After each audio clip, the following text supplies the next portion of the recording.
Suara Hati, renungan hari ini, Sabtu, 25 Oktober 2025. Topik, hidup benar di tengah kerusakan. Dan jangan lupa saudaraku, untuk membagikan renungan ini kepada orang lain, agar mereka juga mendapatkan kekuatan rohani di dalam Tuhan. Kiranya saudara diberkati oleh Tuhan kita.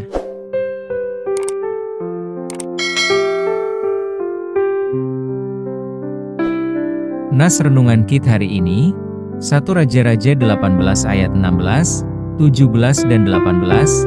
Lalu pergilah Obadja menemui Ahab dan memberitahukan hal itu kepadanya. Kemudian Ahab pergi menemui Elia. Segera sesudah Ahab melihat Elia, ia berkata kepadanya, "Engkaukah itu yang mencelakakan Israel?" Jawab Elia kepadanya, "Bukan aku yang mencelakakan Israel, melainkan engkau ini dan kaum keluargamu, sebab kamu telah meninggalkan perintah-perintah Tuhan dan engkau ini telah mengikuti para Baal." Saudaraku, saat ini bangsa kita sedang berada dalam keadaan yang tidak kondusif dan rusak. Ada banyak kekecewaan terhadap kepemimpinan, keadilan yang berat sebelah, kebenaran yang disembunyikan, hak-hak orang lemah yang ditindas, dan kejujuran yang justru dibungkam. Di tengah krisis moral, sosial, dan spiritual ini, tidak sedikit orang percaya yang akhirnya berpikir, apakah mungkin hidup benar di tengah sistem yang sudah rusak, masih ada tempat? Suasana seperti ini pernah terjadi pada zaman pemerintahan Raja Ahab di Israel. Pemerintahannya dikenal jahat, penuh penyimpangan moral, penyembahan berhala, ditambah lagi dengan peran istrinya, Isabel, yang sengaja memburu dan membunuh para nabi Tuhan. Namun, di lingkungan istana yang penuh kejahatan itu, ada seorang yang setia dan berani. Namanya adalah Obadja. Obadja adalah seorang pelayan Tuhan yang tidak mau kompromi dengan ketidakadilan, walau berada secara langsung di istana yang penuh dengan kejahatan. Sebagai kepala istana Raja Ahab, kedudukan Obadja sangat baik dan strategis. Sekalipun kedudukannya strategis, ternyata posisinya tidak dapat mengubah prinsip hidup dan jati dirinya sebagai anak Tuhan. Alkitab mencatat, Obadja itu seorang yang sungguh-sungguh takut akan Tuhan, ayat 3. Di tengah ancaman pembunuhan para nabi Tuhan oleh istri Raja Ahab, Isabel, Obadja menunjukkan imannya.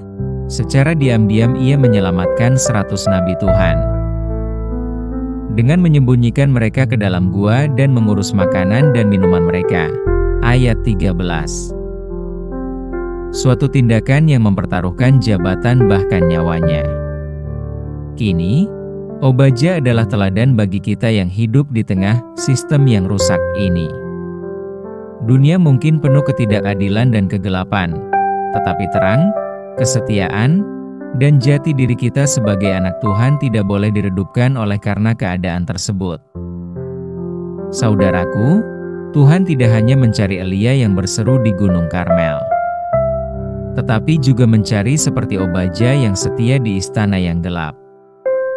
Kini Tuhan sedang mencari kita yang hidup benar di tengah lingkungan yang tidak baik-baik saja.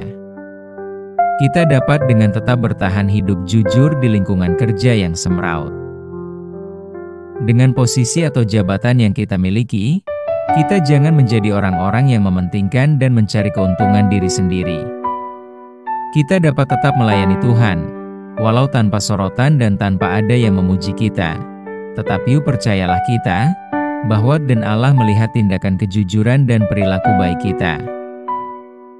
Kita sedang berada di tempat gelap dunia, tetapi Tuhan Allah justru meminta kita harus menjadi alatnya Tuhan dalam menerangi dunia ini. Alkitab mencatat perkataan Tuhan, "Kamu adalah garam dunia." Jika garam itu menjadi tawar, dengan apakah ia diasinkan? Tidak ada lagi gunanya selain dibuang dan diinjak orang. Kamu adalah terang dunia. Kota yang terletak di atas gunung tidak mungkin tersembunyi. Matius 5 ayat 13 dan 14. Amin.